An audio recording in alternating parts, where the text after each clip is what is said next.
Going live now. All right. Hello, everybody. Thank you for joining us tonight. We're going to be talking about The Boys, season 4. We're going on episodes 4 through 6. So let's go ahead and get started. All right. So got our lovely panel here, Brittany, Jermaine, and Phipps. How y'all doing? I'm good. I'm good. All right. So before we get into the first episode, I think we have a video package that's going to run first, or not. We can go with not. Okay. Never mind. We're going to No, jump in straight. no, I got it. Oh, you got it? Okay. Hey, Because that look of Stop, pain. hamburgers. The fuck do you want, Deep? Justice, you Fucking bitch. God, I'm gonna enjoy this. so much. First you try to cancel. Victimize an innocent man because I guess that's just Cool to do to white guys nowadays? The joke's on you. Me too's over, sweetheart. It didn't work. Wah, wah, wah. I do not respect your truth. I do not honor and cherish your story. I do not. fucking apologize. You better die. You better handle the truth. You better die. D.I.E. You better die. D.I.E. You better die. D.I.E. You better die. D.I.E. You alright? How could he do this to me? Thank you. I can see it burning, you disgusting fat fuck. Get off the fucking stage. What did you say? I'm so sorry. I didn't mean it.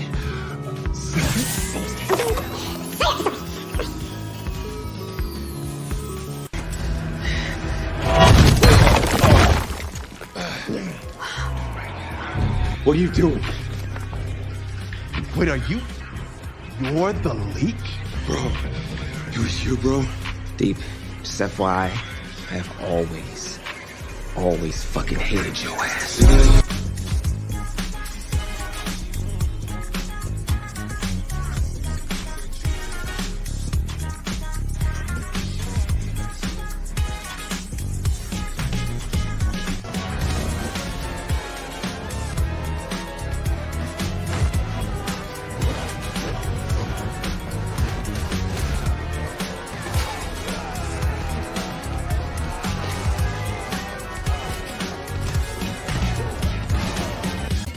The Vernon family started out as slave catchers. You know, I bet A-Train here would have given my great-great-granddaddy a run for his money. Oh. Huh? But we would have caught you. Oh.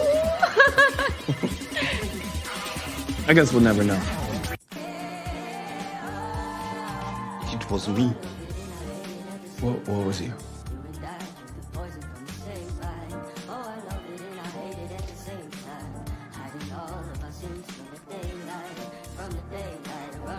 I'm sorry.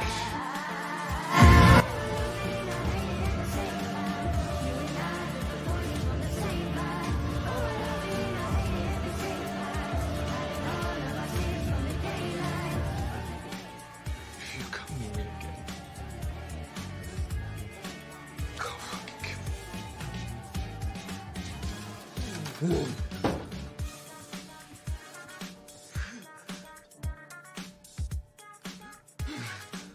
Ready to talk? Eat shit. 100 million to Black Lives No, Matter. not those people. Fuck you. Fuck you. No, wait. Oh, Is the virus gone? Yes. Except for one dose. yeah.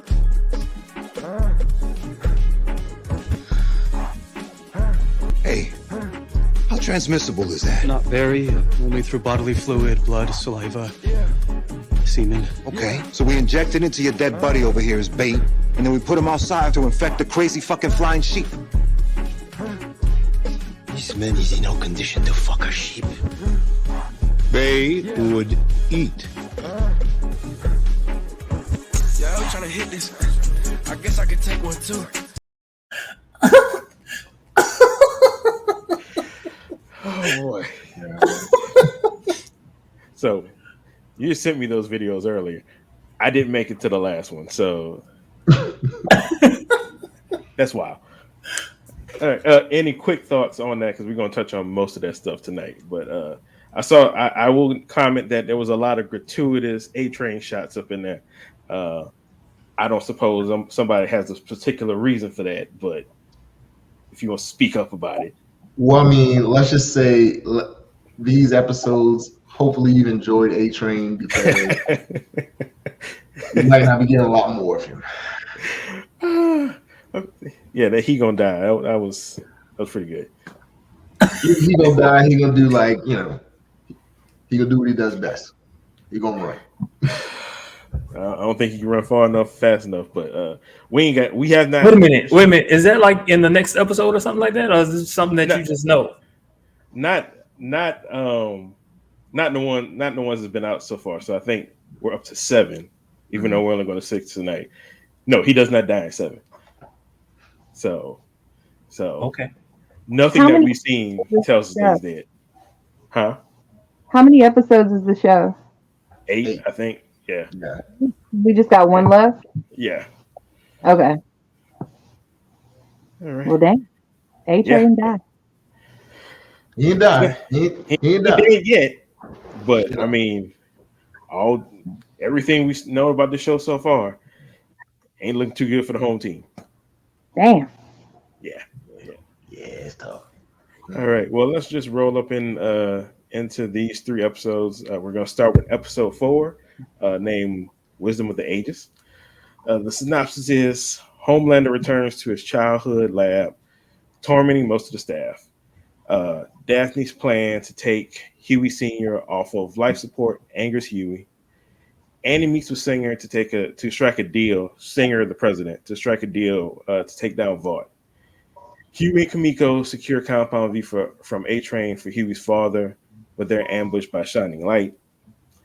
Mother's Milk and Butcher fail to blackmail Firecracker, who publicly discredits Annie by revealing her decision to have an abortion months prior, damaging her and ends her alliance with Singer. That's the quick rundown of the episode. So any quick thoughts before we go blow by blow through this? Yeah, all right. This starts off a good show. Like these next few episodes, they hit their stride. Yeah, buddy. All right. So I'm gonna go through the breakdown. Feel free to stop me if y'all have something y'all want to chime in on, but I'll have breaks to ask questions and see what everybody's thinking. All right. So the episode opens with a scene of the underground lab where Homelander, previously known as John, grew up. In the lab, scientists are going about their normal work. When a security guard alerts the assistant director, Marty, that security cameras upstairs had gone blank. When the security guard calls Vought to inform them there's been a breach, he discovers the line is dead.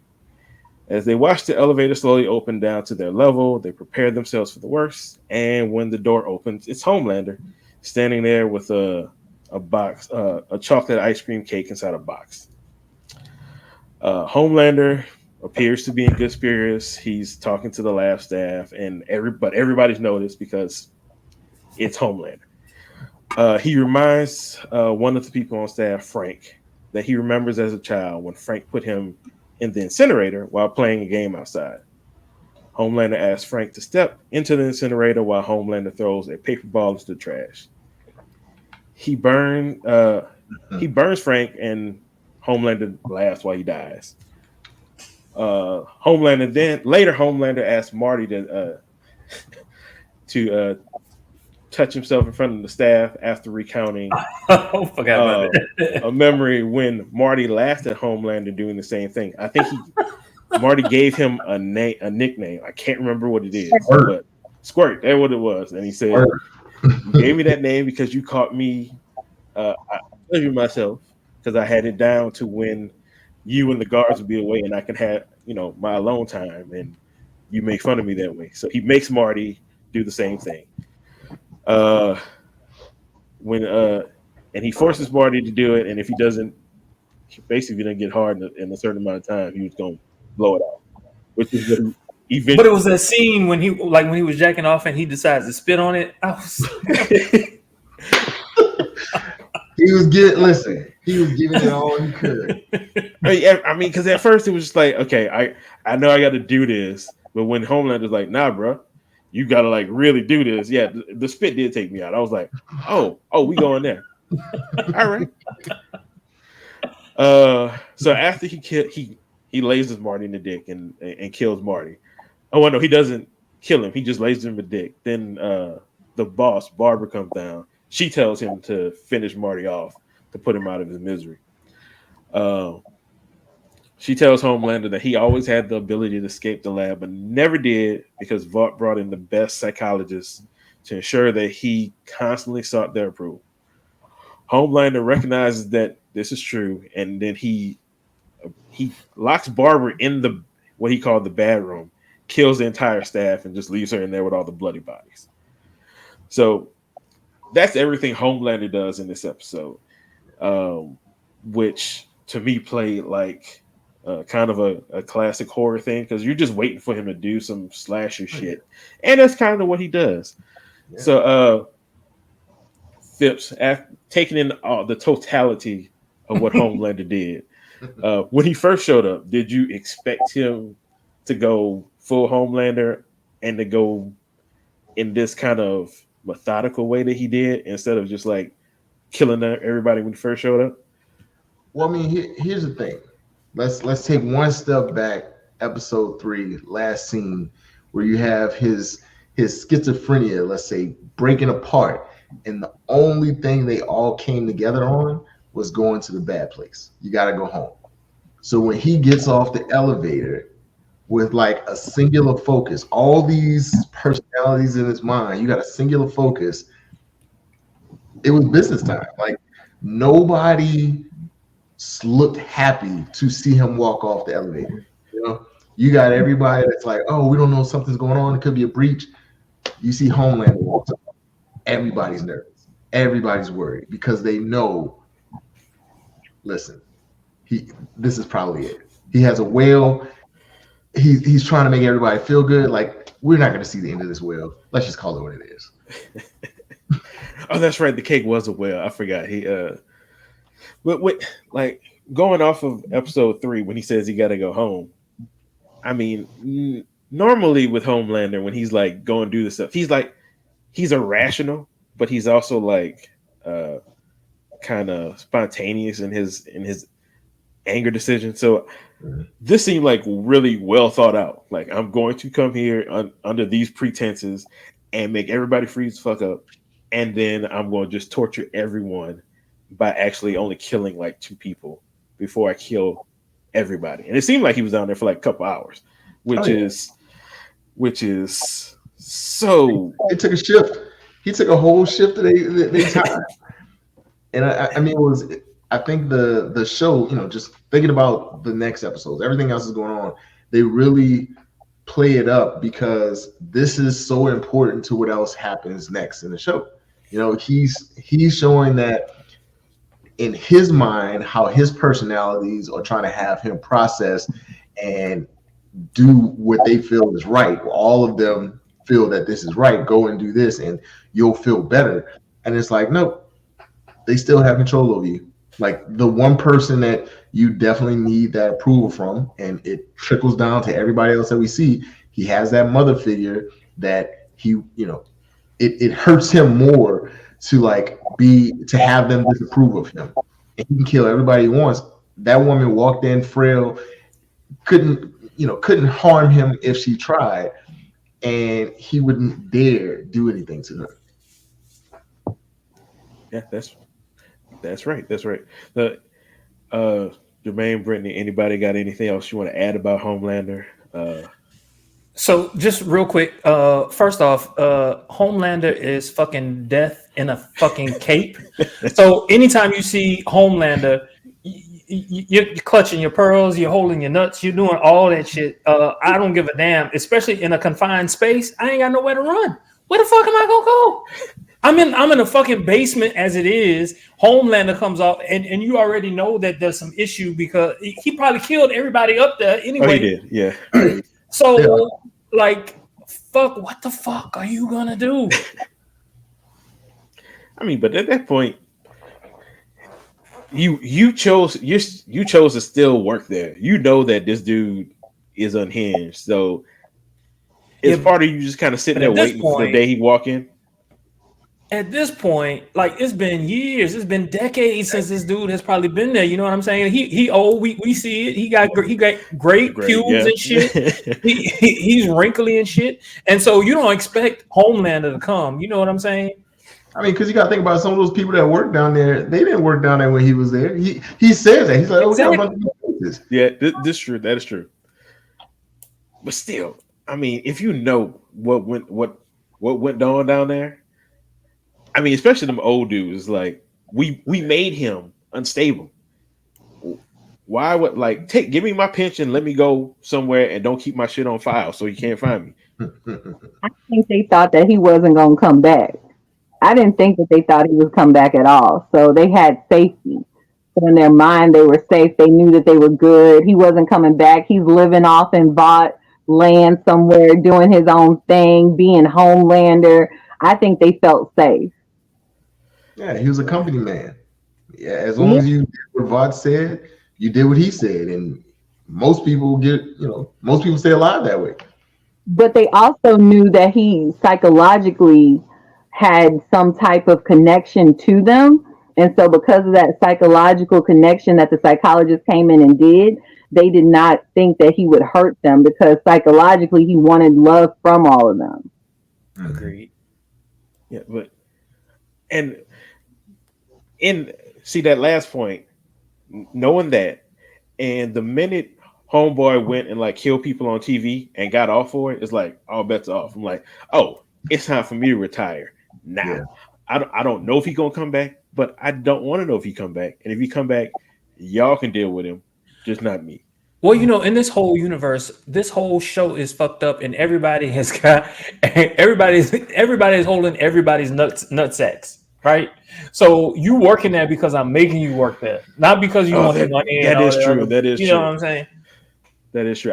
I forget about that manipulation factor of Vought and how they get down. So yeah, that's a good point. Because I surely would have grabbed my pension a long time ago and been out this bitch. But yeah, they probably holding you hostage. Yeah, it just kind of ended up sucking for them. But we'll Hopefully. move on to the rest of the episode. So while this is going on, Huey is visiting with his father in the hospital, where he's told that his feeding tubes will be taken out and that he will die in a matter of days. He's devastated, so he and Kamiko go and they meet A-Train, and Huey tells him that they can find him and A-Train can finally be even if A-Train can give him some Compound V. A-Train, even though he knows that the Compound V is strictly with Homelander, reluctantly agrees and manages to steal it from Homelander's apartment. After their meeting with A-Train, Kamiko and Huey get shot at by members of Shining Light. They manage to fight their way out, but Huey gets injured in the process. Sister Sage is continuing her plan to take down Starlight by getting Firecracker a 6-hour TV special where she reveals all of Starlight's secrets. Firecracker sets up a huge stage directly across from Starlight's house, which enrages Annie, who can't help but listen to some of the claims Firecracker makes. Annie gets so enraged when Firecracker reveals that Annie had an abortion, which was a tough decision for her when she made it. She loses it. She attacks Firecracker and beats her ass on stage, almost to death. Sage watches from TV afar, pleased at how Starlight is handling Firecracker. Earlier in the episode, Annie had met with President Singer asking to form an alliance, and he reluctantly agreed.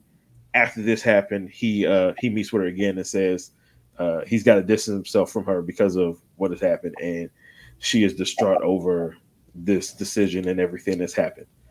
So that's pretty much Starlight's take for this episode. So I'll go with you, Jermaine. I'll start with the Huey part. Watching now, knowing what we know about Compound V and understanding that Huey, the position that Huey's in, him just wanting to save his father. Did you think that that they would turn out as dire as it did? Because we'll get into what happened, but it's a desperate decision. He's trying to save love, and I know we can all relate to that. But we also know Compound V in this world, almost nothing good happens from it. So, is it something? Did you think it would turn out as bad as it did? No. And the reason I didn't was because, well first, let me say this, even though my answer is no. What we had seen was some. Well, let me take that back because what's your boy, the main guy in the boys? I can't think of that character. Butcher. So he took Compound V basically, and he got powers. Right? Please correct me if I'm wrong. Right. He took it. He got powers, and then now he's sick. So okay, let me walk that back. Yes, understanding that. For some reason, I thought he meaning Butcher took something else, which made him sick after he had the powers. That in my head, he had the Temp V. So you think he took Temp V? Him and Huey took Temp V. That's what And they okay. Yeah, okay, he okay, kept okay. taking it. It was the extended taking it that caused him to get sick. Like Huey stopped and he's fine, but Butcher just kept doing it. Okay. So yeah, given those circumstances, yes, that's the only outcome that would have happened. I mean, to do the things that he did, like he definitely progressed a whole hell of a lot faster than Butcher did. So that was unexpected. Yeah, when I think that's next episode. So we'll get into what happens there. But so Brittany, we'll talk about I'm gonna ask you about Sister Sage and her whole plan. She's got this big, long, elaborate plan. And in this part, she's using Firecracker to get at Starlight, but clearly she does not like Firecracker, and she takes satisfaction in how her plan comes together. Did you? So I got a certain amount of enjoyment out of seeing Firecracker get her ass whipped. I did too. Yeah, so that's kind of my question to you. Like, do you think she was properly set up to achieve both her plan's goals and to give us enjoyment of seeing a racist white woman get her ass whipped? Hell yeah, that racist white bitch needed to get her ass beat from left to right, dragged. I loved every part of it. She got on my last nerve. Firecracker is the epitome of a Karen. And to get that Karen to get her ass beat was everything. I loved every part of it. And then the satisfaction of Sage sitting there looking at it and it being her plan come to fruition. A black woman's plan coming to fruition, controlling everybody like the puppet master. It's awesome. The plan within a plan. That was the amazing aspect about that for me. That was it. And I did forget a part that was in there. Before she goes on stage and reveals the abortion thing, Butcher and Frenchie try to blackmail Firecracker because she has admittedly had relations with a minor, 15-year-old. 15-year-old. And she went ahead and she was like, she sent the message. Now, mind you, all of her followers are harassing Starlight because they think they're kids locked in the basement that they're abusing. Where she's going to admit these ultra right motherfuckers. It's just like Trump and them. It don't matter what Trump do. They don't give a fuck what he do. They care what the other side does. They think the other side are hypocrites and shit. They don't look at their own tribe. Right. And I've been saying this thing is not subtext anymore. It's just straight text. It's like straight. It's like this is what your side does. I actually do touch little kids. And I'm going to admit that, but right after, like, I'm going to admit it on TV, but right after I do it, I'm just going to say the word abortion and poof, it goes away and you're going to go try to take down Annie. You got to add the God portion into it. She asked for forgiveness and to sanctify. That's right. When in doubt, Jesus it out. That ask for forgiveness and all those people will get with you. All right. Anyone you want to add anything else about Firecracker and Starlight right here? I mean, you gotta give her credit. You know, she gambled. She's like, listen, you're not gonna have anything over me. She came out. She like she understands the intelligence level of her demographic, right? And again, this goes directly to quotes that Trump has stated. Like, if I wanted to run for president, I would run as Republican because they believe anything. He's doing exactly what he stated, just the same way that she's doing exactly what she stated.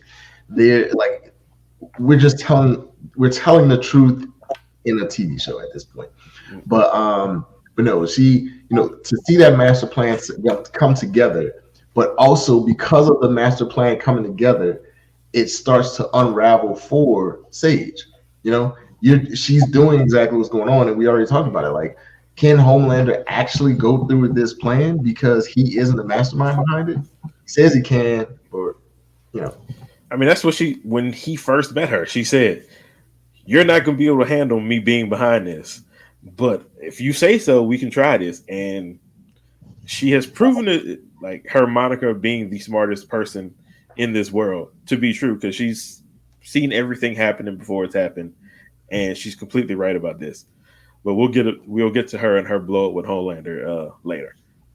All right, moving on. While when Butcher and Frenchie did try to blackmail Firecracker, before that they were in her trailer trying to find stuff about her, and they're interrupted by Firecracker's friend Ezekiel, who attacks them. Frenchie gets thrown through a window and hurt, and he is about to kill Butcher when Butcher blacks out, and when he wakes up, Ezekiel has exploded all over the trailer, and he has no idea why. All right. Later, Colin helps tends to Frenchie's wound when Frenchie finally breaks down and confesses that he's the one that murdered Colin's family.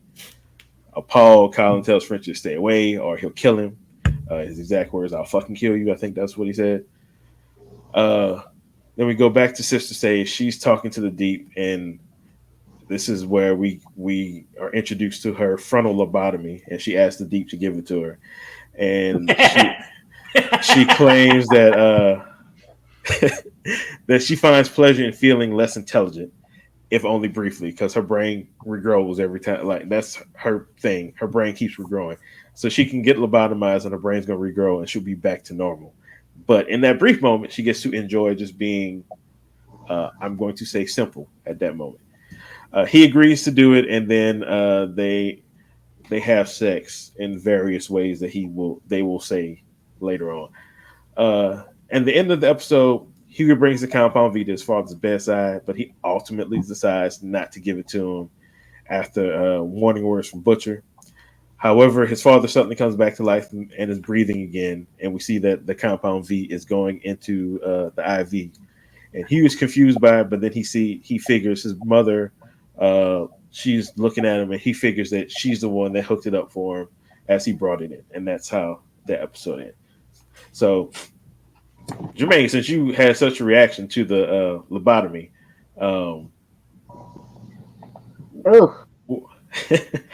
what did you think of the way that Sister Sage has to go about getting her pleasure, and then what results after she gets her little eye tap? For me, it was all about the sex, baby. I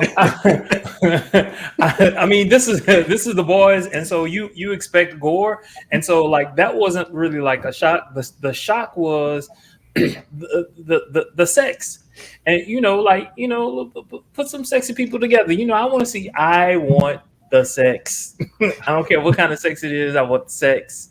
So I was here for it, baby.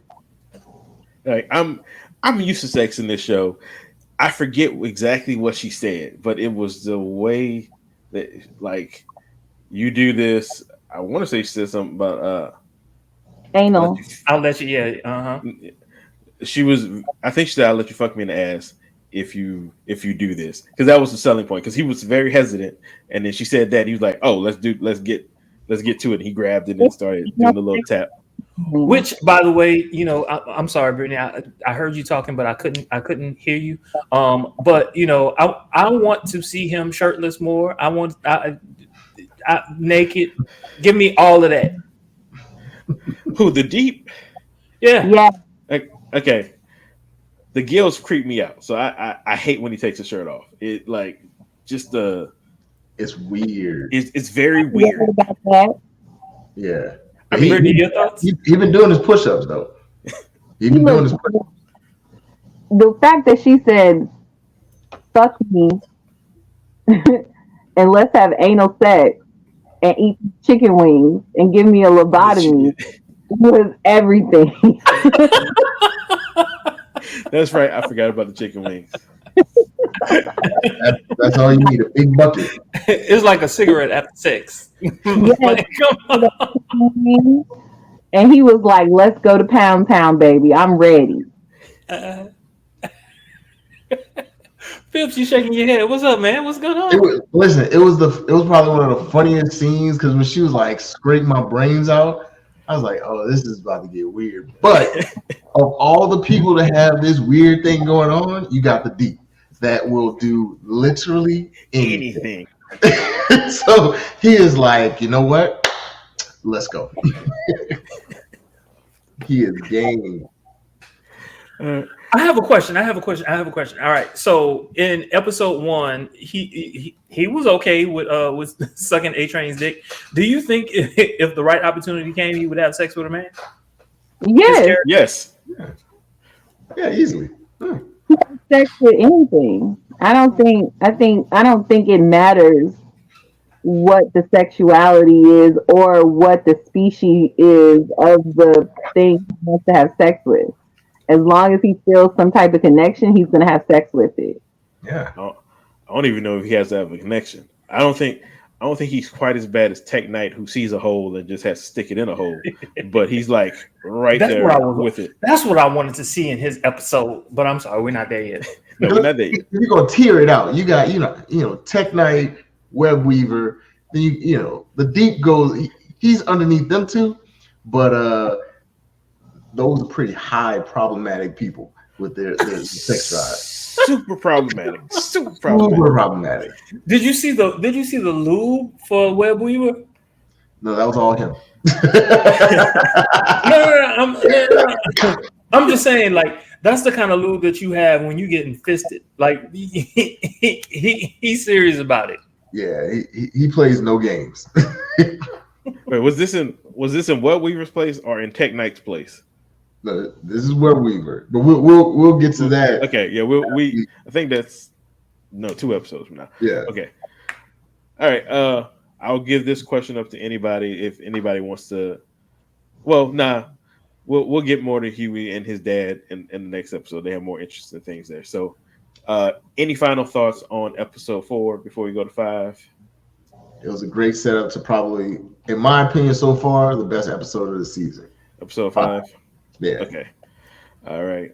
I honestly, I gotta read through these to remember some of them, but I'll take your word for it on that. All right. So, episode 5, titled "Beware the Jabberwock, My Son." The synopsis for this is: after Hugh Sr. wakes from his coma, Daphne reveals she administered the V to him.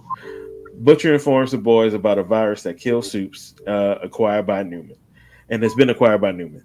Butcher and MM visit Stan Edgar in prison, the former CEO of Vought, to seek help to obtain the virus in exchange for amnesty and custody of Newman's daughter. The boys and Stan, along with Newman, who shows up, discover the V and the virus being tested on animals at some animal farm, but are attacked by mutated sheep, and I think there are a couple other things, but sheep for the most part. Using the last surviving sample of the virus, they eliminate the threat. But Dr. Samir, who was working on the virus, is missing and presumed dead. MM returns Stan to prison, but Newman ends the episode by freeing him. Empowered and confused, Hugh Sr. kills patients at the hospital when he wakes up, until Huey ends his life peacefully. Vought News anchor Cameron Coleman is framed as the leak by Ashley after A-Train confronts her and basically forces her on his side, and the 7 then kill Cameron Coleman. And then Frenchie, in all of his grief, decides to surrender to the police for all of the various murders he's done. And at the end of the episode, it is revealed that Butcher had actually captured Dr. Samir. They cut off his leg and sent it to them to make him think that he was dead. and they have him captured and want him to replicate the virus. So that's it from episode 5, and we'll jump straight in. The episode starts at Vaught's Fan Festival, V52. The Deep and Cameron Coleman are presenting Phase 7 through 19 of the VCU, the Vought Cinematic Universe. As Homelander watches from backstage, he has flashes back to the previous episode and his traumatic childhood, and he thinks of Ryan. This is when he is approached by Sister Sage. She proceeds to ask him about his visit back home, but gets no response. And Homelander, who is twitching in the face when he's having those uncomfortable conversations. Meanwhile, Huey is at the hospital with his parents, Hugh Sr. and Daphne, and they are talking to Hugh Sr. about how he feels after he's been injected with the compound V and has woken up. Hugh Sr. appears to be in good health and unsure if he actually had a stroke because he feels so well. And he even though saying the doctor said he shouldn't be alive. Huey walks out and talks to his mother in private, asking if she did inject the compound V, and she said it fell out of Huey's coat pocket, and she assumed he wanted to do it to save his dad. So she went ahead and did it. She says Huey grew up without one parent, and she couldn't bear the thought of him losing another one. All right, and then later in the episode we have cuts to Firecracker at Vought News, and she's bad mouthing Starlight. And Starlight is shown watching in clear distress. She goes to take a look around her now vandalized Starlight home and has horrific messages all over the place. So, Brittany, we'll start with the heaviest part of the beginning of the episode is the Huey stuff with his dad. His dad wakes up, everything seems to be fine, and his mom explains the reasoning for giving them the V, which is basically it's kind of out of her guilt for leaving them behind and giving this to Huey. Again, when we see Huey Senior wake up in the hospital and he seems fine, what did you think? How long did you think this calm would last before something inevitably went the way that it does in The Boys? Honestly, I didn't think the calmness would last that long because it's The Boys. I knew something had to happen, but I didn't think that it would be this traumatic. Like, I knew it would be something. Like, I thought maybe he would just have some crazy powers, but I didn't know his powers would make him go somewhat insane because he was still brain dead when it happened. He was brain dead when it happened, wasn't he? Yeah. So I don't know if I didn't think they took out his tube, but I didn't know if he was brain dead. They defined him as brain dead because of the activity with it. That's why they took the feeding tube out. So technically, at that point, he should have died. Yeah.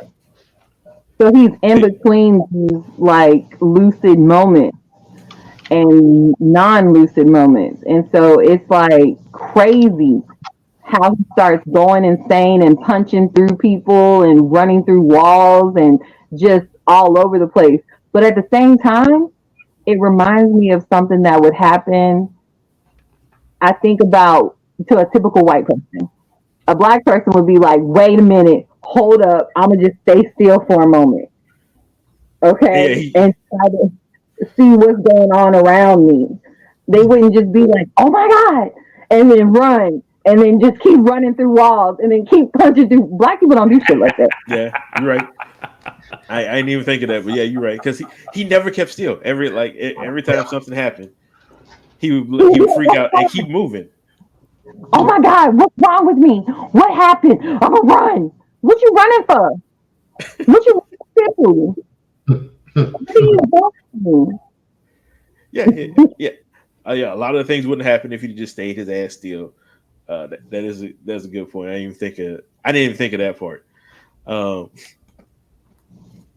But we'll get back to his bloodbath a little bit later. But so starting at the beginning, Phipps, we start this at basically like a Comic-Con, and I'll just go with that because we're right around the corner from actual Comic-Con. Yeah. So is there any in this in Cameron Cole and Deep's little presentation and the little stuff backstage with Sister Sage, was there any fun little parody things that you saw that you liked out of that was worth mentioning on this? Yeah, I mean, you gotta see the conversation that they had. So him and the Deep, like basically going after each other. He's talking about, he doesn't basically Cameron Cole doesn't like the Deep. Deep's like, hey, I'm gonna go and sleep with your wife. You're never gonna do that. But they're going back and forth, all for that to come full circle. At the end, he says, I'm gonna kill you and I'm gonna still sleep. Like, that was hilarious for him to be able to tell him that. Like, I got the last laugh. I'm gonna kill you, and I'm going to sleep with your wife. Come on, man. That's full. That was perfect. I mean, that's why I said this was like one of my favorite episodes. You got that storyline that's going on. You got Butcher. Because as I told y'all before, you gotta watch who he was talking to and who responds to who's talking. And in this episode, Samir, when he's talking, Samir looks at him like Samir gave the look like, "Oh, it's only me and you. Like, who you talking to?" He gave the look. I don't know if you gotta be. I don't know if you saw it. In this one, they really made it clear. Like in the previous episodes, there were times when he's talking, like when they're on the park bench. Like there's a couple people that go by and they kind of look at him, but you don't really think about it. But in this one, Samir clearly is like, they show him look at Butcher and like, what's wrong with you? Yeah. But they don't go any further in that. But yeah. That's what I'm saying. Like, this was a good one because there's just so much going on in it, and But all right, let's get to the meat of that now, and I'm gonna jump to you next when I get through with this part, Jermaine. All right, so the boys themselves regroup at their headquarters and they make a new plan. Butcher announces that they have that there's a soup virus that was created at Godolphin University. Shout out to Gen V that kills soups. However, Victoria Newman managed to get it, so they need to track her down. To do that, Butcher and MM go to jail where Stan Edgar, Victoria's adoptive father, is locked up. They offer him release from jail in exchange for helping them secure the soup virus. He agrees and takes them to his old farm, sure that if Victoria were to hide anything, it will be there. He's right as they discover a lab and a bunch of souped up animals. Blood is everywhere and no one is to be found. However, Victoria promptly shows up and finds them there. They walk around the farm looking for clues and looking for Dr. Samir, Zoe's father. And they encounter super strength, violent chickens, as well as flying murderous sheep. They try to escape by hiding in a barn, where they find Samir, who explains that a leak infected the water supply, which made all of the animals go violent. He also explained that the virus he was developing is gone except for one dose. The team, apart from Butcher, insists that they use the final dose to infect a dead person to throw out for the animals to feed on so they can escape. The plan works and the animals start falling out of the sky. However, amid the chaos, Samir goes missing and all that is found is part of his leg. MM and Butcher sent Edgar back to jail because he didn't help them get the virus. However, Victoria kills the driver and frees him and helps him escape. It is later revealed that Butcher cut off Samir's leg and held him captive with the intention of handing him over to Joe Kessler, the person that Butcher's been talking to, so that Samir could create more of the virus to take down Homelander. And Joe is pleased that Butcher has decided to take this route. All right, so there's a lot that went on the farm. Jermaine, when the chicken showed up, and then we got the sheep, who I don't remember what they did first, but I do remember it being like a rain of animals, and then the sheep come out and just start murdering Secret Service men. Again, we've seen a lot of what you said. They heard him on the roof. That's right. Yep, they heard him on the. So we've seen a lot of stuff in the boys. Did you expect to see little Bo Peep sheep fly around and start picking people off and dropping them out the air without their guts all over the place? First, let's give it up for Giancarlo Esposito, the man with gravitas. It doesn't matter what role he's playing, he plays it and he plays it well. He does an excellent job.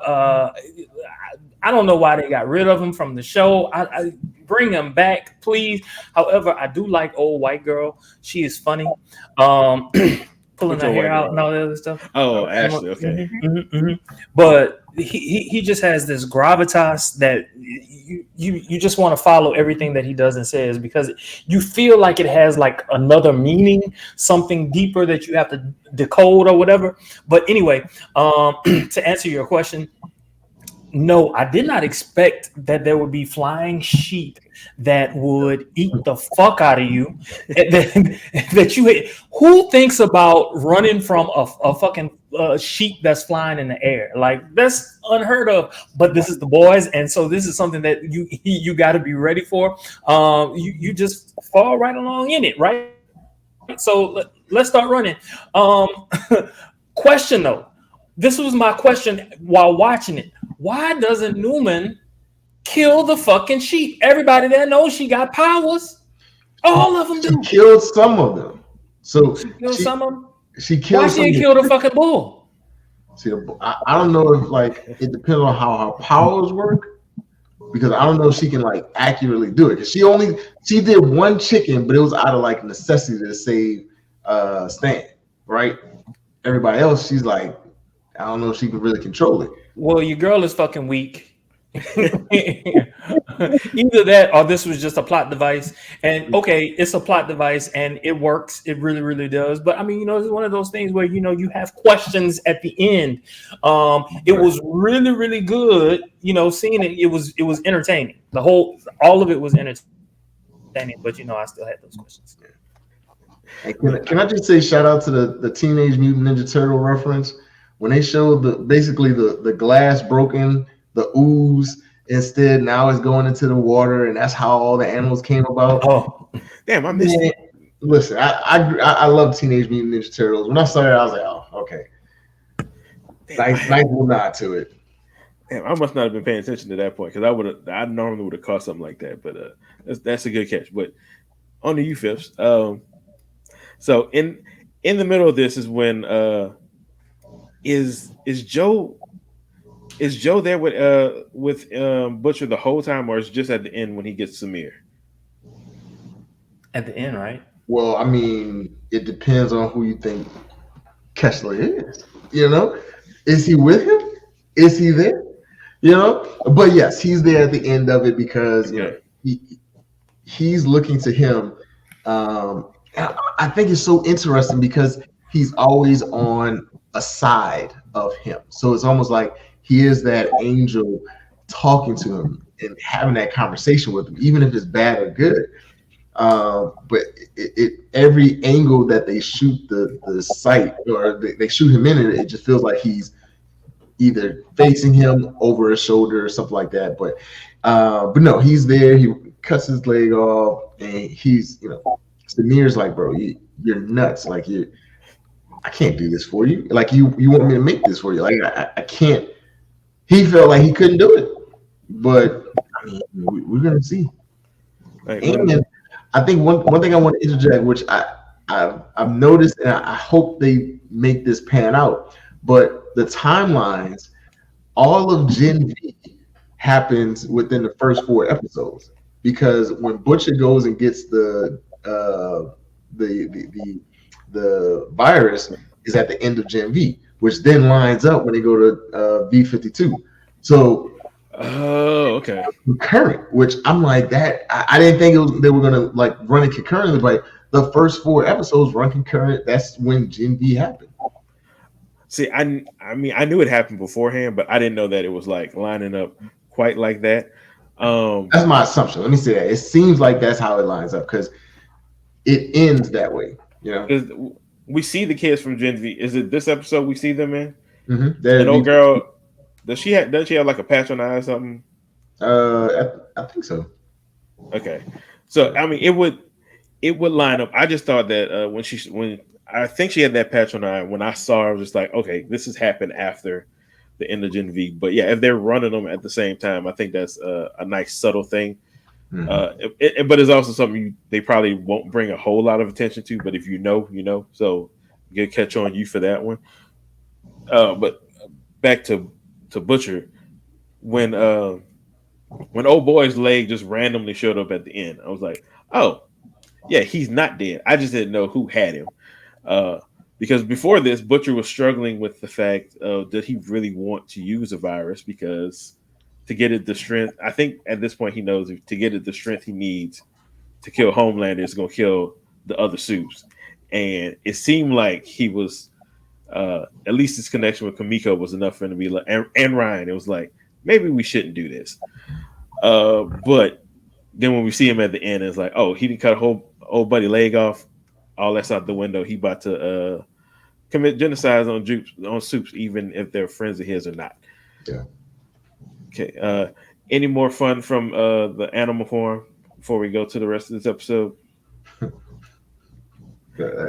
That form was crazy. I can't believe they even did that. But listen, they got every episode's got to have something crazy in it. They do, and they specifically do. Next one is, I know Jermaine likes that one. All right, to finish this episode off, we're back at the hospital with Huey's father, and he starts to forget things, and then he discovers he has. I forgot about Frenchie and fucking the sheep part when he could not grasp how that one dose was going to work when the dead dude can't fuck the sheep. I am glad you brought that up. I did enjoy that part very much. Hilarious parts. Yeah. All right. So back in the hospital, Hugh's father he starts killing innocent people with his new powers. He's even forgotten Huey and Daphne, so he's threatening to unknowingly kill them. But Huey intervenes and he's able to finally calm him down, and he realizes that he has to put his father down to save everyone else. So Hugh Senior has a moment of clarity. He agrees to let him do it, and Huey is able to inject him and actually have him pass away relatively quickly and peacefully. Back at the expo, there's several movie trailers about the Seven, including that Training with A-Train ridiculousness with Will Ferrell, and a new movie featuring Firecracker. Backstage, A-Train. This is when A-Train confides in Ashley that he is the one that leaked the footage, and he making her an accomplice. And she immediately realizes it and knows she's screwed. Homelander is talking to Ryan. He wants to know what he wants to do in all of this, and Ryan keeps saying he wants to help people. And Homelander suggests that he helps a young PA named Bonnie, who's been getting hit on by the director that's been doing all these movies. And Ryan suggests that the director Adam apologize, and when he doesn't believe it's sincere, he suggests that Bonnie slap him over and over again, and then Ryan starts laughing along with Homelander, who's watching on. And later that night at Vought Tower, the leak is revealed to be Cameron Coleman, as Ashley has framed him because he dumped her because she's no longer actually running Vought, and the Seven kill him.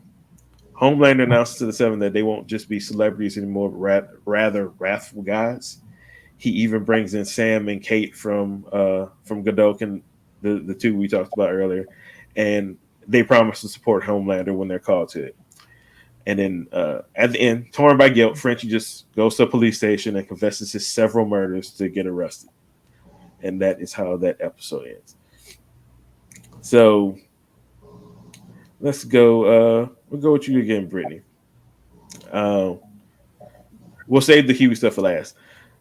So when A-Train shows up to Ashley and basically traps her in his whole leak situation, did you think she was going to actually give him up and save her own ass, or actually go along and be his accomplice like she ended up doing?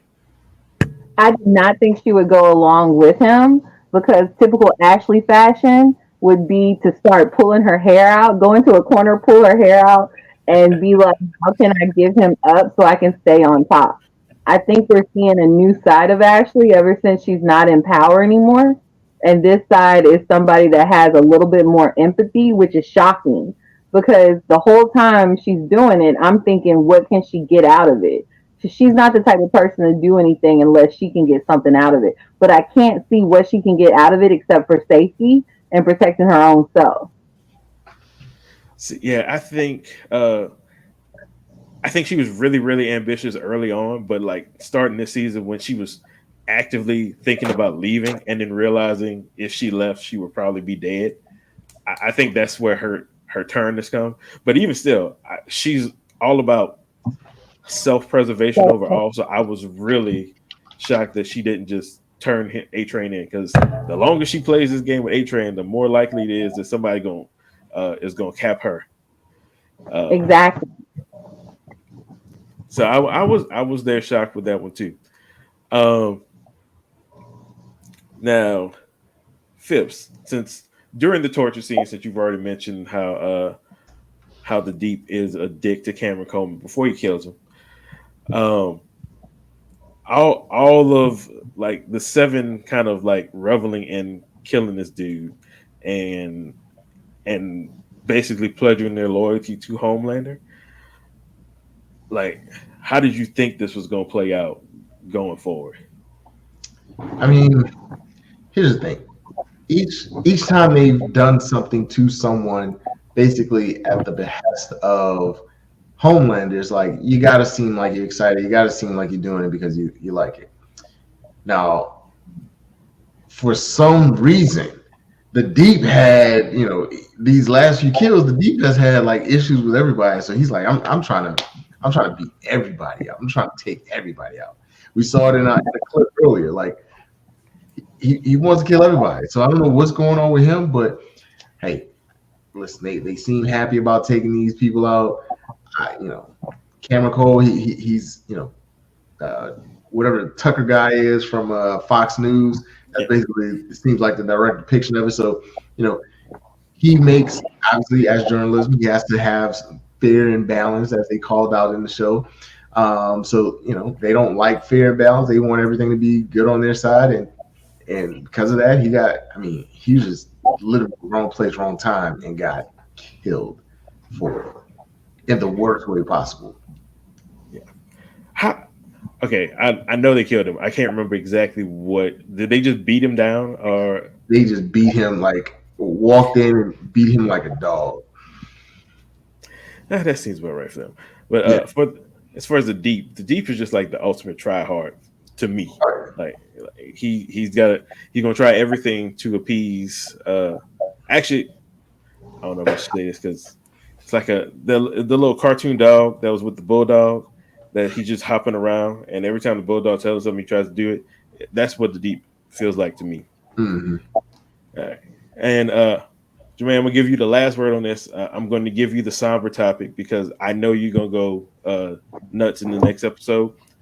So when you'll know when we get to it. So Huey has to put his father down after a whole lot of bloodshed.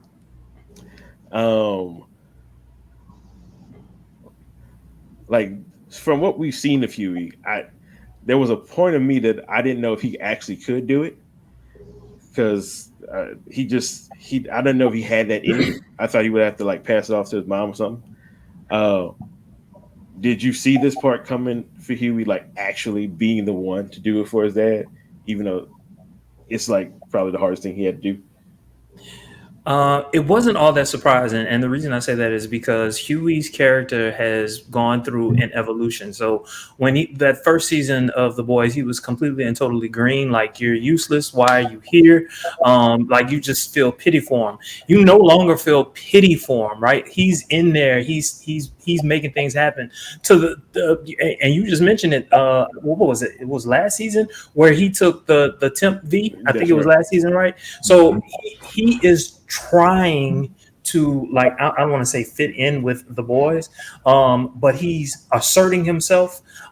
He's realizing that from the other perspective, because of where he is now, there are consequences to his actions, and he's learning from his own mistakes, and he's getting better. And that is what I see from that particular character. And so the thing about a child, however, this is my however statement, is a child wants their parent to live as long as possible because you can't imagine your parent not being there for you. But given the particular set of circumstances that Huey is beset with, the fact that his father is going around killing everybody, but probably more to the point for Huey, he's basically going to lose his dad because of I'm going to call it dementia for lack of a better term. He's going to lose his dad. Why would he want his dad in that particular state? The loss of his mind, and especially like when he does lose his mind, he's more apt to kill people. So why would he want his dad to go through that? So yes, it made perfect sense for Huey to then say, okay, I'm going to euthanize you. Okay. All good points. I'm not going. I won't add too much to that one. Yeah, we'll just go ahead on and move to the next episode, episode 6, called "Dirty Business." This is your sex cave episode with lots of gimp suits and lube and all this other shit that's going to come in. So, the synopsis for this one: the boys. So that's what you meant? Oh yeah. I'm the sexual deviant. Okay, all right. All right. I didn't say that. I didn't say wear that cape. I'll wear that cape. You took it. I did not give it to you. I did not say you had it. You did this with the web weaver hole in the back. Man, web weaver was on full display. It's so he was full, all right. That stupid hole is so weird to me. I hate it. I hate looking at it because it just like it shouldn't be that high up. Anyway. It doesn't even seem like it's functional. I mean, because of the anatomy, I know. I know where certain holes are. I mean, this hole is like it's down there, but then it's like up here, and it moves different than anything else, and it's like it freaks me out. I just don't like that particular. He just got a high back. He just got a high back. Yeah. You know,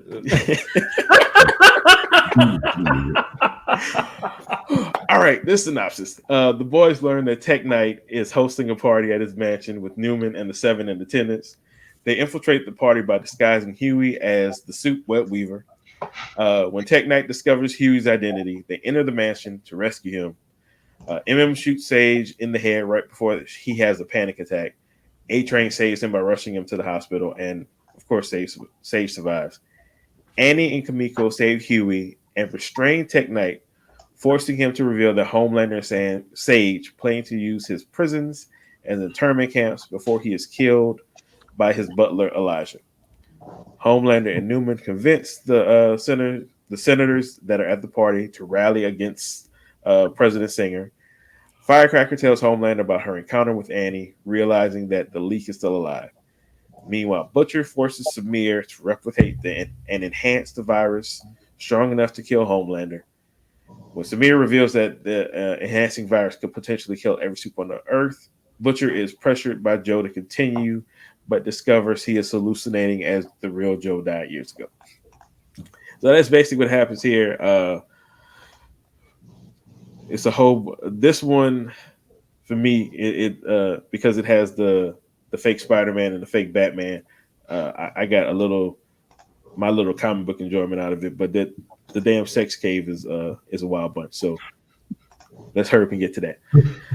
All right. So the show starts with Butcher waking up. He wakes up Samir and demands that he creates the stronger dose of the soup virus to take down Homelander. Samir hesitates, worrying that he might use this the same thing against his wife. I think it's his wife, Victoria Newman, and his daughter. And a final farewell to his dad, Huey scatters his father's ashes during a Made in Manhattan walkthrough tour with his mom, Daphne, with Starlight, MM, and Kamiko. He tells Daphne and Frenchie. He tells Daphne about Frenchie turning himself in for his past murders, working for the Russian mob. But their conversation is interrupted by a protester shouting abortion is murder towards Annie. Huey tells the guy off, and they continue walking to avoid the scene after Starlight asks Huey to back down. Later, Kamiko tries to visit Frenchie in prison, but he refuses to see anyone. Firecracker replaces Cameron Coleman as the anchor of Vault News Network. Her first story focuses on on Jewish space lasers brainwashing people. MM watches and turns the TV off. He tries to meditate, but is interrupted by a panicked call from A-Train, who is terrified that he'll be found out as the lead. A-Train gives the boys some more intel about a meet and greet at Tech Knight's house, and MM devises a plan to infiltrate the party, where they might uncover what Tech Knight has been discussing with Sister Stage. With Butcher missing, they turn to Web Weaver, a soup for help. Web Weaver, a drug addict, agrees to help in exchange for a fix that MM has to administer to him so he can pass out and they can steal his costume. It doesn't matter which one of y'all want to start with, but we're gonna start with him taking the MM having to administer his fix and all of the shit that entail with that. So whichever one of y'all want to start with that one. Listen, I'm gonna speak to MM's professionalism. To stay calm under pressure in the situation at hand. In the face of ass. He's a better man than me, because when the man when he gave the web squirting or whatever, I was like, I'm done. Wrap it up. Let me just wrap the show up. Like, it's over with for me. I can't do it. They just squirt him in his face. Yeah. Mm-hmm. Yeah. Nah, dog. Nah. Just beat his ass and take the costume at that point. Like, we solve all the problems. So, what was he on? What did he give him that had to be that's the only way he could take it? Did they ever say something strong, an opioid or something? Because it knocked him out. I mean, I think for like days, because they just took his stuff, left, and then brought it back, and we see him later in the next episode.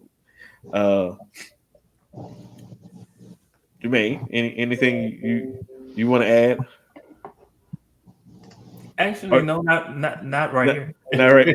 Not right here. Okay. We wait for you for the sex cave. Okay, cool. I got it. Also,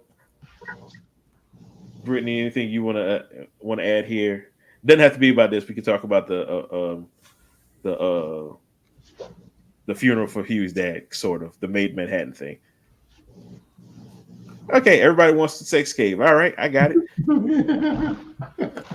So, moving on. Homelander, Ryan, and the Seven attend Tech Knight's party. Tech Knight suggests a team up with Homelander, but is immediately dismissed because Homelander will never be an equal to Knight. Again, as a comic book guy, I want to note that this is the equivalent of Batman talking to Superman, and Superman tells Batman, "Shut the fuck up, you ain't on my level." I'm just putting that out there for all you people that got to have an argument about this. This is how this would go. So Ashley, who goes, she knows Ted Knight from way back, shows up at the party to surprise Sister Sage. Huey shows up disguised as Web Weaver and sneaks into the mansion to plant bugs and gather information. Homelander mentions to Victoria a secret meeting to convince the rich elite to commit high treason. Victoria, worried but strategic, supports Homelander's plan despite its risk. Sister Sage advises her to maintain their alliance for the upcoming challenges, claiming that women in the past can only be successful by pretending around the men before cutting their throats. Victoria keeps her composure even as Homelander reveals that Stan Edgar is out of jail.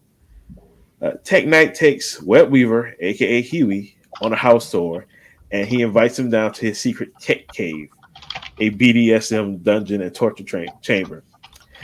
Tech is delighted to show Web Weaver this room, inviting him to be his next sidekick.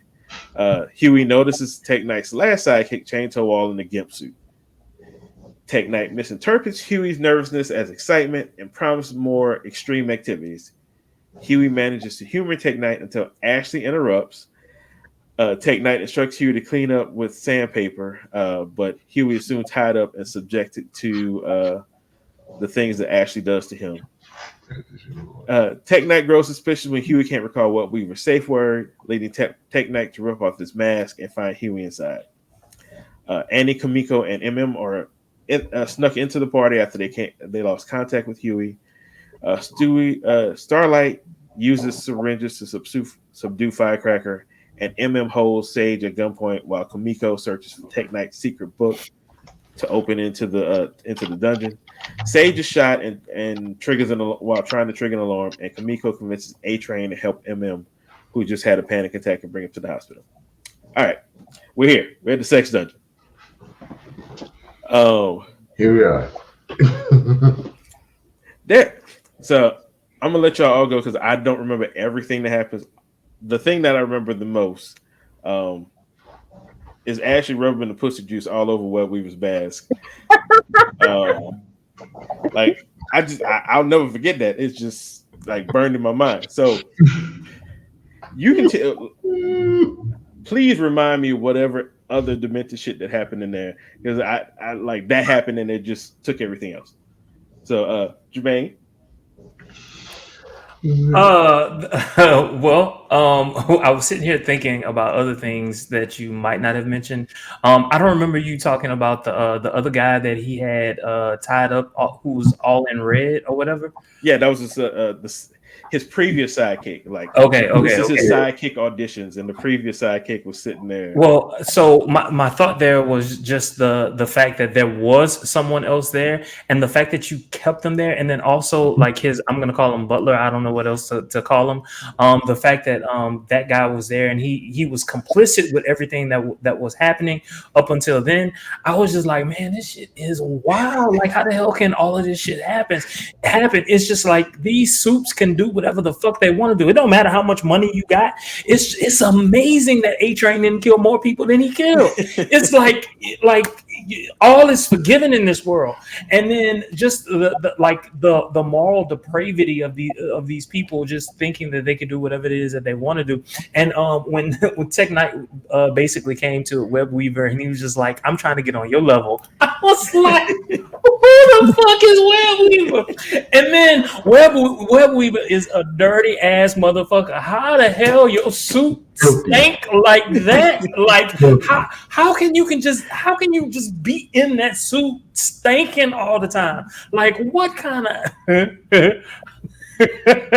how much sex are you getting? How much drugs are you getting that you can't smell that shit? Literally, you can't smell that shit. Like, it's just amazing to me. Like, all of this.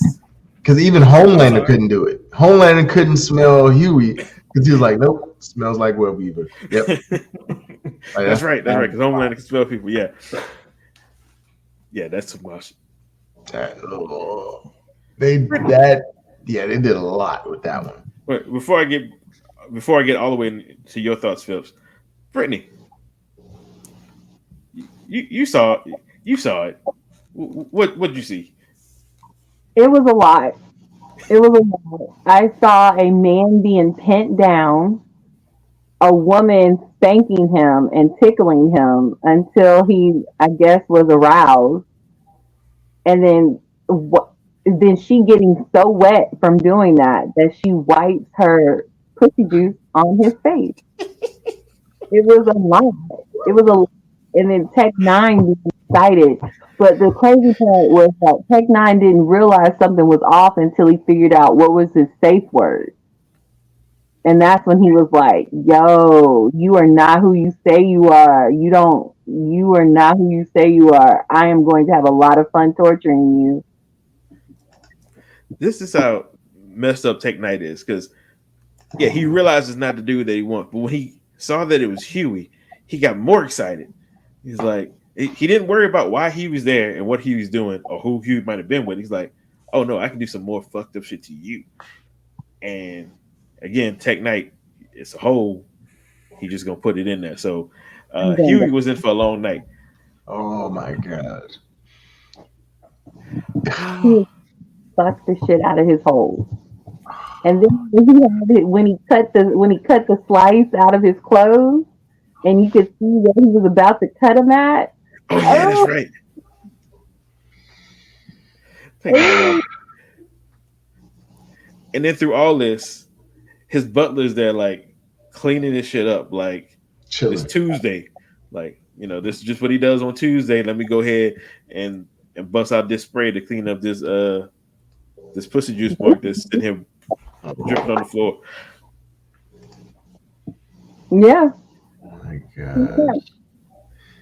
All right, anything else from the sex dungeon?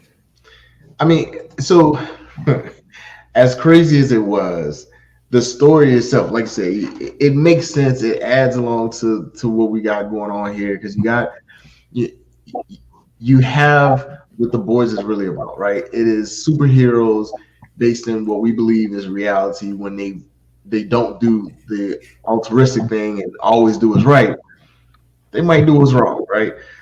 So in this situation, you got Tech Knight that has his tumor. He's got to play with all these holes. You got Ashley that, for whatever reason, she knows everybody. Like that's her power play. She doing some crazy stuff, and I thought it was kind of cool. She was able to throw it out on everybody else. Like, nah, we go way back. Like we out here. So, but no, all that to say, like it really helped the progression and moving forward because, you know, the butler finally stood up. The butler was like, you know, the torturing that had to occur for the gimp to come out and all this type stuff. Oh, we gonna get to that torturing because I thought that was rather creative how they did that. Oh, that was amazing. One last thing about this part because it basically has the power plays between Newman and Homelander and Sage, particularly Sage, trying to like declare an alliance with Newman.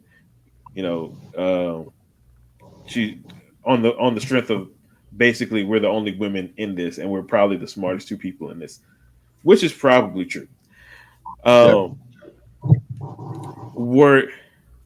Let's see, Phipps, were you surprised that Newman took this? Like she basically took the steps of more or less treason, saying she's going to overthrow the president. Were you surprised that she made such a strong declaration when most of the moves she's made through the series have been behind the scenes, and so nobody knows what she's doing?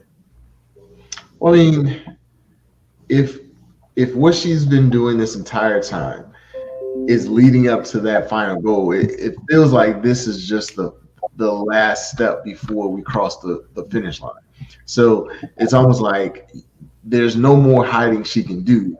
She now has to actually cross the finish line. She's got to take this guy out. So it's surprising to see her do it, but it's not shocking because it had to happen at some point. This just happens to be that point. All right. Let's wrap up this episode. So, Huey, Starlight, and Kamiko. Starlight and Kamiko finally make their way down to help out Huey. They find Tech Knight and try to torture him for information, but he's a damn freak and he's excited by this. So his former sidekick, who's apparently his name is Ladio, helps them access Tech Knight's computer to access his bank accounts. And they proceed to start giving away his money to different philanthropic endeavors that he does not agree with. This actually hurts him, and it caused him to tell the plan that they want to use his prisons as internment camps for people that disagree with what Homeland is doing. Elijah, Tech Knight's assistant, strangles him after this happens and tells Huey and the others to leave. And as they leave, he tells Huey that what Weaver's safe word was in Daya. Back at Vought, Firecracker tells Homelander she ran into Starlight at Tech Knight's house, but that she got away.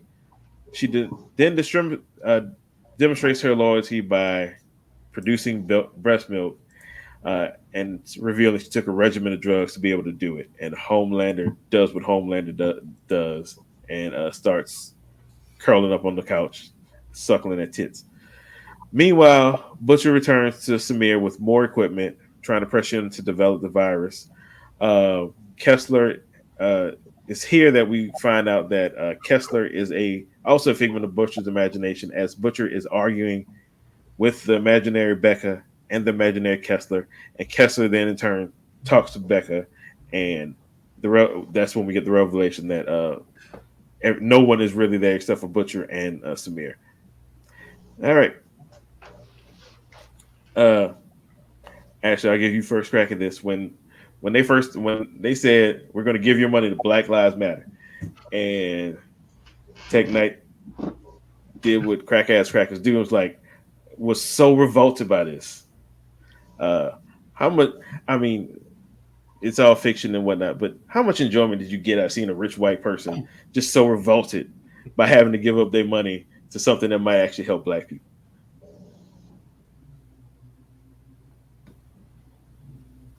He said Ashley, but he meant Brittany. Oh. Yeah, my bad. I'm sorry. I'm looking at this thing. What's the question? Did you get any enjoyment out of watching this rich white man be so revolted by giving away his money to help Black people?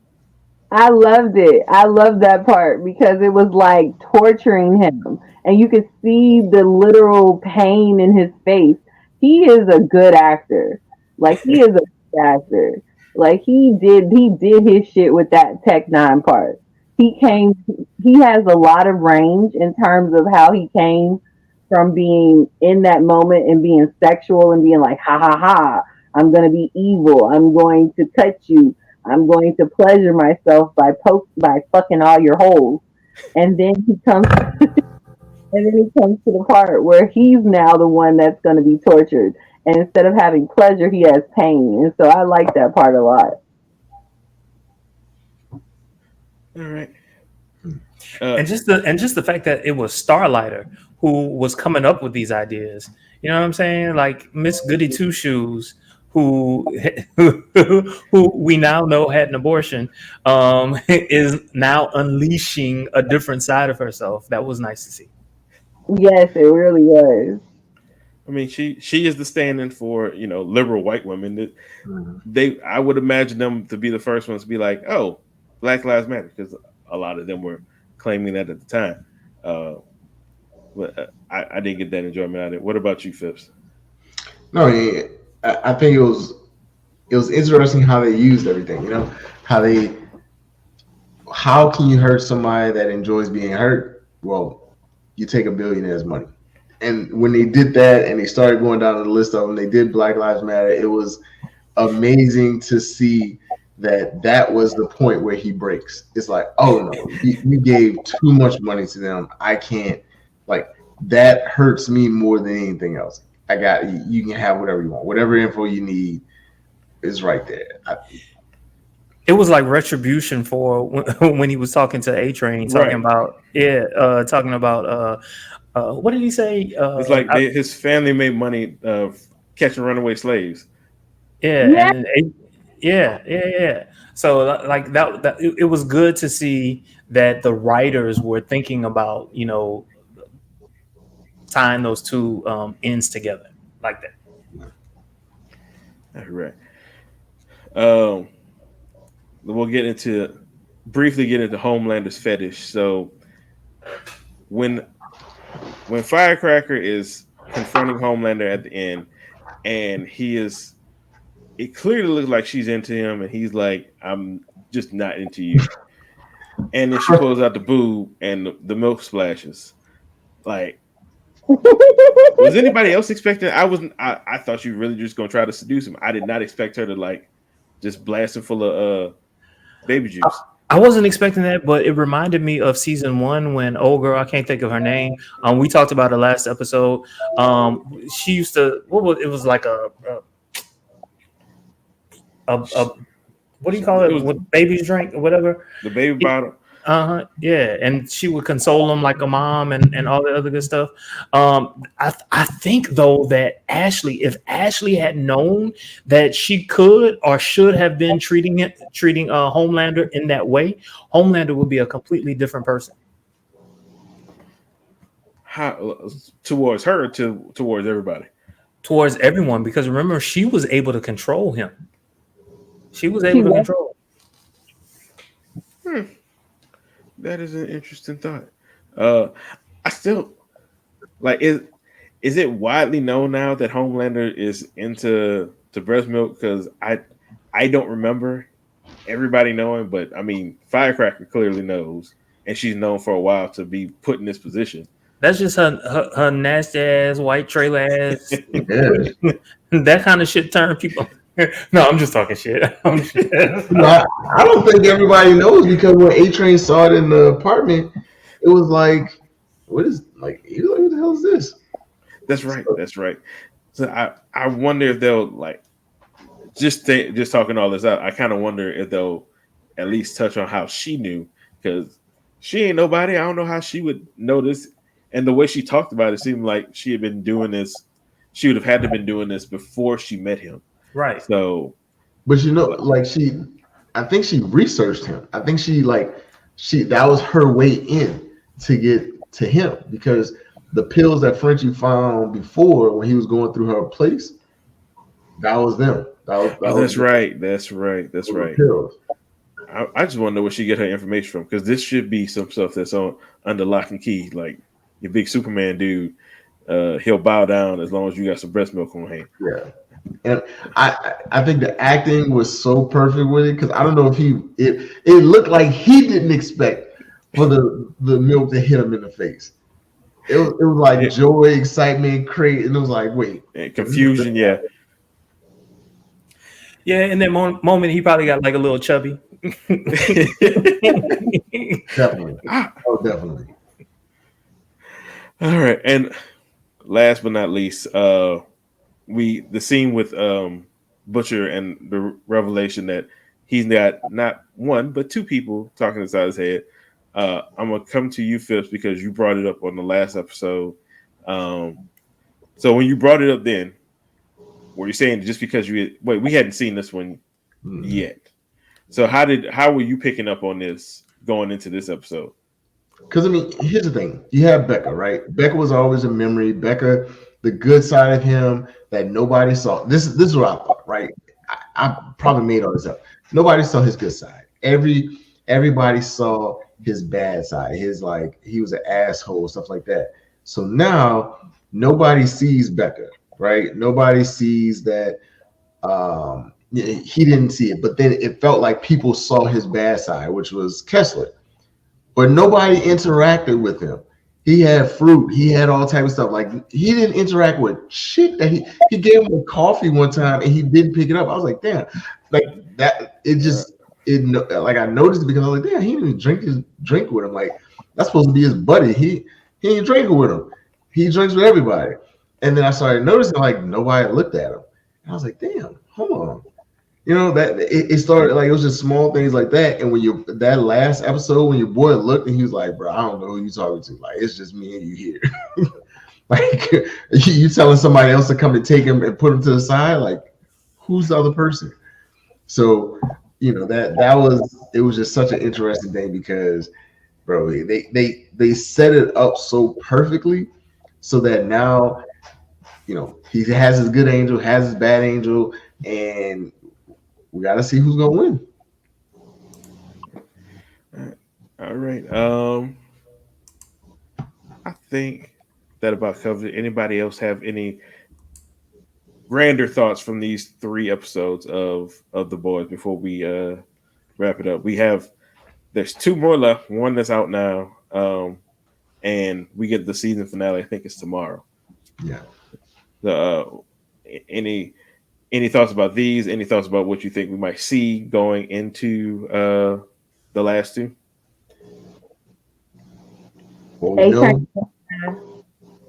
Oh yeah. As the video put earlier, A-Tray gonna die. None of us know this for sure. I hope it doesn't happen, but Yeah. I mean, the track record for these things is not very good. So we'll see after episode 8 if we still have A Train around. Anything else? Yeah, we know we're going into the last season, so it makes sense that people are gonna die. It makes sense that some of our favorites won't be around, but they got to wrap up a lot of plot line for us in one episode, 2 episodes, I should say. 2 episodes. They got a lot of plot line to get through. So looking forward to it. All right. Any last words, Jermaine? Nah, I'm good. Well, all right. With that, I want to thank everybody for being here tonight and everybody that's out there watching as we recap The Boys episodes 4 through 6, and hopefully no hurricanes happening. We'll be back next week to do, I'm guessing, 7 and 8 and bring this season to a close. All right. Thank you all so very much for watching. Don't forget to like, comment, subscribe, and share. Y'all have a good one.